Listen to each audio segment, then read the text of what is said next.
अस्सलाम वालेकुम।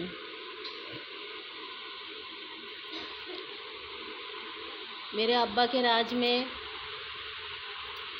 अब मैं और एक वीडियो बना रही हूँ। मेरे अब्बा के राज में हमारे घर में छत नहीं था, चारों तरफ पतरा लगा हुआ था, लोहे का पतरा।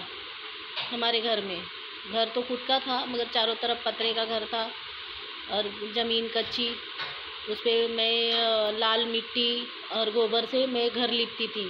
छोटी थी तभी घर लिपती थी, हर जुम्मा को घर लिपती थी मैं। और हमारे छत से पन्नी लगी हुई थी हमारे छत के ऊपर। तो जब बारिश आता था, आंधी तूफान आता था ना, तो हमारे घर में बाहर पानी नहीं जाता था, हमारे घर के अंदर पानी आता था। और घर के अंदर कैसे पानी आता था?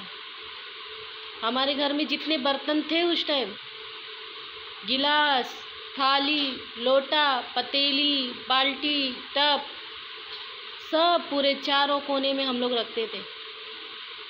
सिर्फ हम लोग को बैठने की जगह रहती थी, उतनी जगह पे हम बैठते थे। पूरे घर में बारिश का पानी आता था हमारी छत से।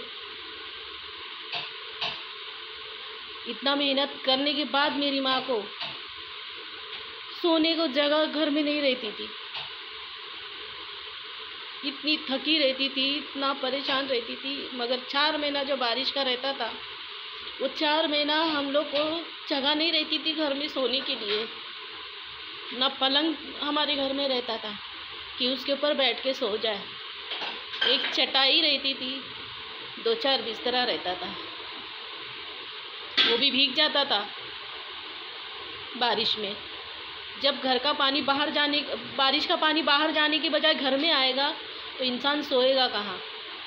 और एक तो कच्ची ज़मीन, पूरा ज़मीन चिकड़ चिकड़ हो जाता था।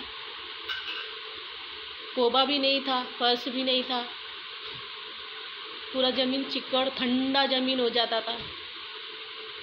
अम्मी हमारी उस टाइम साड़ी पहनती थी, साड़ी ऐसा लपेट के, फिर वो साड़ी ऐसा चारों तरफ ऐसा बांधती थी कोने में, और वहाँ पे हम लोग को बिठाती थी। अब वो साड़ी क्या बारिश का पानी थोड़ी रोकेगा? बारिश का पानी साड़ी नहीं रोकता है, तो प्लास्टिक रोकता है ना, साड़ी थोड़ी रोकेगा। मगर हमारी अम्मी हमारे लिए, हमारे अब्बू के लिए ऐसा सोचती थी, छाँव देखती थी कि इतना छाँव हो जाए तो हमारी शौहर बैठ जाए, हमारे दोनों बच्चे बैठ जाए। तो साड़ी बांधती थी हमारी अम्मी चारों कोने में। अगर उसमें से भी पानी गिरता था, छत से पानी गिरेगा तो साड़ी पे गिरेगा, साड़ी से पानी नीचे गिरेगा। हम लोग को सोने की जगह नहीं रहती थी, ना बैठने को जगह रहती थी। हम लोग ऐसी तकलीफ उठाए हुए हैं। सोचो आज कितना साल हो गया, 8 साल की उम्र से आज मैं कितने साल की हो गई हूँ।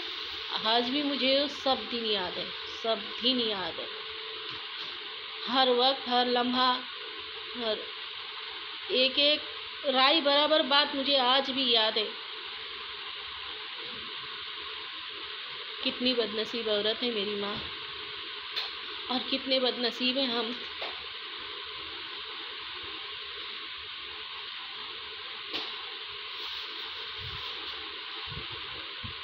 घर का कोई कोना बाकी नहीं रहता था जहाँ पे हमारे बर्तन ही नहीं रखे जाते थे। गिलास तक हम रखते थे, गिलास जिसमें पानी पीते। यहाँ टप टप गिर रहा है पानी, गिलास रख दो। अब्बा बोलते थे वहाँ रख दे गिलास, नजमा वहाँ रख दे गिलास, नजमा वहाँ पतीली रख दे, नजमा वहाँ बाल्टी रख दे। ऐसा थाली रखते थे। हमारा कोई बर्तन ऐसा नहीं रहता था कि हम संभाल के रख देंगे।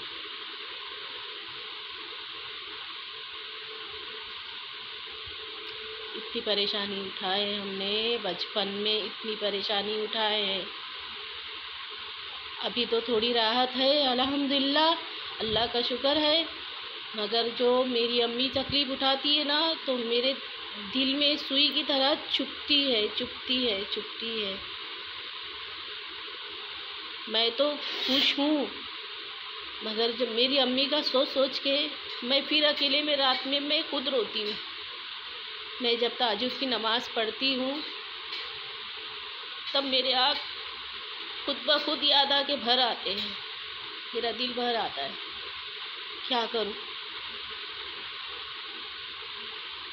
अब बेटियों का शादी करके दी हूँ मैं, अब बेटियों का टेंशन सवार रहता है सर पे।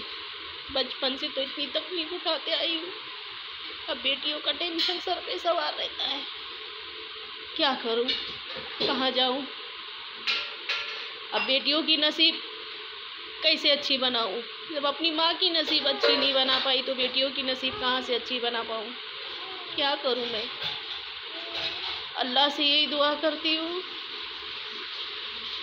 या अल्लाह जब तक ज़िंदगी दे अच्छी नसीब दे, और किसी को इतना भिखारी मत बना, इतना मजबूर मत कर, इतना मजबूर मत कर कि इंसान टूट जाए, बिखर जाए।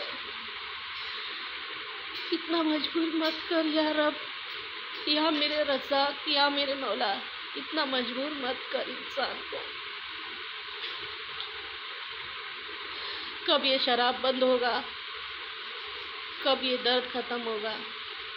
कब ये शराब बंद होगा? कब ये दर्द ख़त्म होगा?